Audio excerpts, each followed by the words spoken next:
ശ്രീ ഗുരുഭ്യോ നമഃ. എല്ലാവർക്കും നമസ്കാരം. അധികമായാൽ അമൃതം വിഷം എന്നുള്ള ചൊല്ല് എല്ലാവർക്കും സുപരിചിതമായിരിക്കും.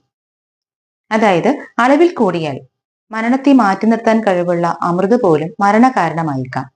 ഇതുതന്നെയാണ് വ്യായാമത്തിന്റെ കാര്യത്തിലും പറയാനുള്ളത്. ആരോഗ്യ സംരക്ഷണത്തിനായി വ്യായാമം ചെയ്യുന്നത് വളരെ നല്ലൊരു കാര്യമാണ്.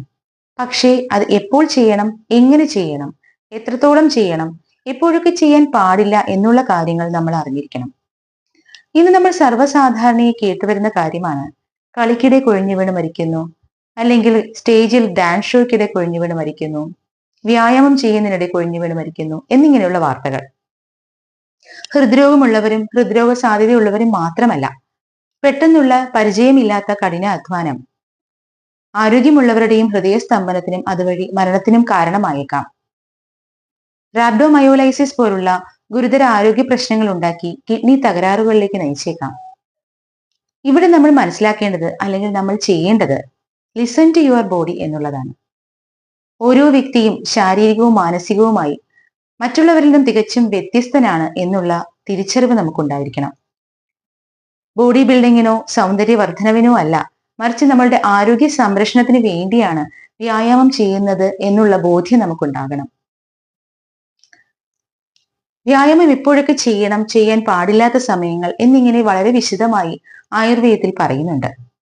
ഗ്രീഷ്മകാലം, അതായത് ഇപ്പോൾ വളരെ ചൂടുള്ള ഈ ഒരു കാലഘട്ടത്തിൽ, മഴക്കാലത്ത്, ഉച്ച സമയത്ത്, ആഹാരശേഷം, ദഹനക്കേടുള്ള സമയങ്ങളിൽ, കുട്ടികൾ, വൃദ്ധന്മാർ എന്നിങ്ങനെയുള്ള ആൾക്കാർ വ്യായാമം ചെയ്യാൻ പാടില്ല എന്നാണ് ആയുർവേദം പറയുന്നത്. നല്ല ആരോഗ്യമുള്ള വ്യക്തിയായാൽ പോലും അയാളുടെ പകുതി ശക്തി, അതായത് നെറ്റിത്തടവും കക്ഷഭാഗങ്ങളും മൂക്കിന്റെ അറ്റവും ഒക്കെ ഒന്ന് വിയർക്കുന്നത് വരെ മാത്രമേ വ്യായാമം ചെയ്യാൻ പാടുള്ളൂ. ബാക്കിയുള്ള സമയങ്ങളിൽ, വളരെ തണുപ്പുള്ള കാലങ്ങളിലോ, പ്രത്യേകിച്ച് നവംബർ തൊട്ട് ഫെബ്രുവരിയുള്ള കാലഘട്ടങ്ങളിൽ നമുക്ക് വേണമെങ്കിൽ കുറച്ചൊന്ന് ആയാസകരമായി ചെയ്യാം. എങ്കിലും പൊതുവെ എപ്പോഴും നമുക്ക് വളരെ ലൈറ്റ് ആയിട്ടുള്ള എക്സസൈസ് തന്നെയാണ് ആരോഗ്യത്തിന് നല്ലത്. ഇതിൽ ഏറ്റവും സേഫ് ആയിട്ട് നമുക്ക് ചെയ്യാൻ പറ്റുന്നത് മോർണിംഗ് വാക്ക് തന്നെയാണ്. അവിടെയും കണ്ടുവരുന്നത് നാട്ടുവിശേഷവും വീട്ടുവിശേഷവും ഒക്കെ പറഞ്ഞ് മോർണിംഗ് വാക്ക് ചെയ്യുന്നവരെയാണ്. അത് ഗുണത്തേക്കാൾ ഏറെ ദോഷം ചെയ്യും എന്ന് ഓർക്കുക. ഇപ്പോൾ നിരപ്പുള്ള തറയിൽ കൂടി രാവിലെ ഒരു അരമണിക്കൂർ നടന്നാൽ അത് തന്നെ മതിയാവും നമ്മളുടെ ആരോഗ്യ സംരക്ഷണത്തിന്.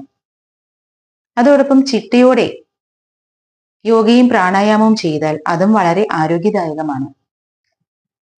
അമിതമായ വ്യായാമത്തെ ആയുർവേദം ഉപമിക്കുന്നത് ആനയും സിംഹവും തമ്മിലുള്ള യുദ്ധത്തോടാണ്.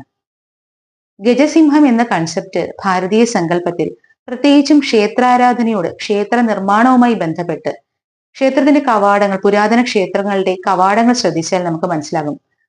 താഴെ ഒരു ആനയും മേളിൽ ഒരു സിംഹവും. ശാരീരിക ബലം കൂടിയ ആനയെ തന്റെ മനോബലവും ആത്മബലവും കൊണ്ട് കീഴ്പ്പെടുത്തുന്ന സിംഹത്തെ പോലെ അത് സ്വയം തിരിച്ചറിവിന്റെയും ആത്മനിയന്ത്രണത്തിന്റെയും സൂചനയാണ് നമുക്ക് നൽകുന്നത്. ഇതുപോലെ നമ്മളും നമുക്ക് ഉചിതമായതെന്ത്, അനുചിതമായതെന്ത് എന്ന് സ്വയം തിരിച്ചറിയുക, അനുചിതമായവയെ മാറ്റി നിർത്തുക, ആരോഗ്യകരമായി ജീവിക്കുക. ആയുർവേദോപദേശേഷു വിധേയഃ പരമാദരഃ. നന്ദി, നമസ്കാരം.